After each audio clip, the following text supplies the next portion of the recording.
So let's talk about where are we at in terms of the economics of solar. I mean, I think the impression still out there that if you look at all of the different options that are out there in terms of power generation, solar is perceived to be the most expensive. We're going to do coal first. We'll do natural gas. Maybe we'll do wind. Then we'll consider nuclear power, and as a very last resort, we'll do solar. Is that kind of where we're still at? It's actually, that's no longer the case. Solar has already reached grid parity. Yes, with the help of the government's incentive. Definitely, it's no longer the most expensive source of energy.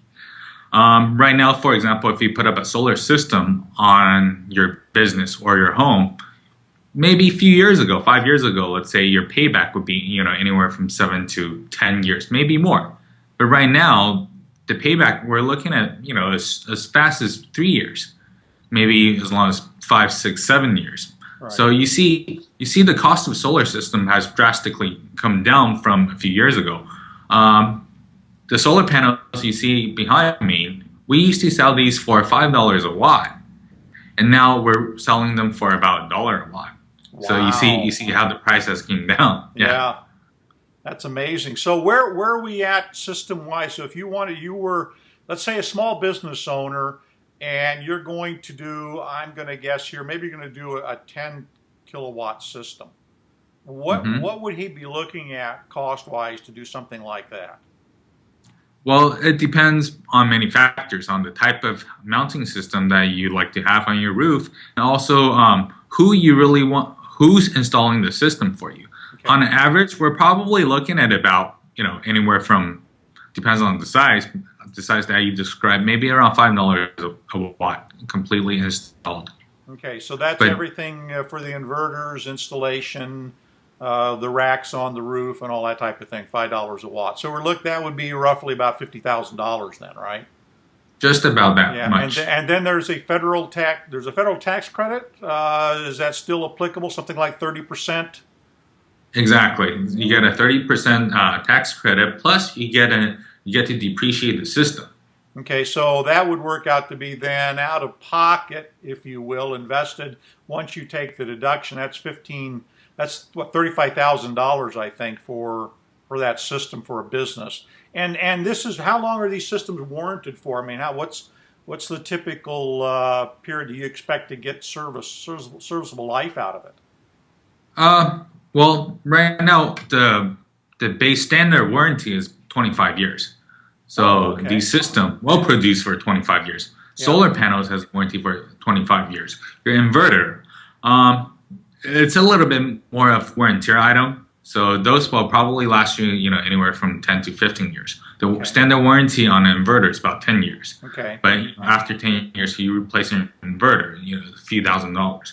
But throughout the lifespan of the system, it definitely pays for itself. Right. Okay. Good. Now, recently we've had some companies that failed. We had the Solyndra, which is still a political football. We've got Evergreen. I think there's one other solar company that got either federal funding or local state funding. I think in the case of Evergreen, that's when I think Mitt Romney was the governor up in Massachusetts. What is this imposition of that tariff? How do you see that impacting these price trends we've seen coming from $5 down to $1 per watt? Is that going to cause that to begin to climb back up again? Personally, I think we're going to see a price hike in the short run. But in the long run, I still believe the price is trending downward, although we may be near bottom already. Because when I said $5 a watt back in the days, that's when the polysilicon, they used to cost about $400 per kilogram. Right now, the price has come all the way down to about $20-something per kilogram. Oh, wow. That's really a price drop, yeah. Polysilicon, it is a commodity. So back in the days when the demand exceeded supply, the price kept going up. Yeah. The cost to produce one of these is about, somewhere in the teens, about $20, a little under. So we're pretty much near that, at that level already. So if you factor in all the labor costs, all the processing costs, it turns out to be a little bit under $1 a watt to produce one of these solar panels. So you're getting pretty close to break even then at that point. Where do you're using silicon, which are the sort of the ingots that are, well, I don't know, best way to describe it, kind of just a circular, looks like a big, if you will, a metal sausage. And you Sure, let me show you one of these. Yeah, okay, yeah, if you got one handy there. And those get sliced. Yeah, there you go. So those get sliced thinner and thinner and thinner, and those get basically cut to fit on the to fit your panels, to make your cells, to make your panels. But then there's another technology out there called thin film, which doesn't use silicon. It uses some more exotic materials, gallium arsenide, and some of those things. So how do those two systems compare, either efficiency-wise, cost-wise, durability-wise? Well, efficiency is one of the biggest difference between the two technologies. Silicon, our solar panels are silicon-based. Usually when we talk about thin film, those are gas-based. So it's called amorphous silicon for most of the time. So of course their chemical characteristic is not as stable as these. So in turns, they degrade at a little faster rate. Back then, when we were selling at $5 a watt, the amorphous silicon, they were selling about $3.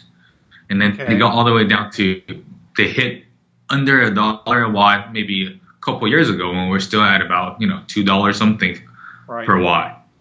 But like I said, our technology also improves. And one of the biggest improvement and what drove the cost down is we're looking at this ingot here. It has to be sliced into wafers. Back then, the wafer is pretty thick. As technology improved, we figure out how to slice these wafers thinner and thinner, and at the same time provides the same electricity output on the wafer, cell, and panel level. So from the same ingot, before maybe we get, say 80 wafers. Now we get 120. So that's one of the most important, I guess, technology improvement that happened with the silicon-based solar panels. Okay, and I guess I remember reading that back in the day, that at one point when there was a shortage of polysilicon, companies were actually going around collecting the cutting material, the waste material that came off of the saws, the dust. To convert that back into silicon ingots. So that's certainly technology.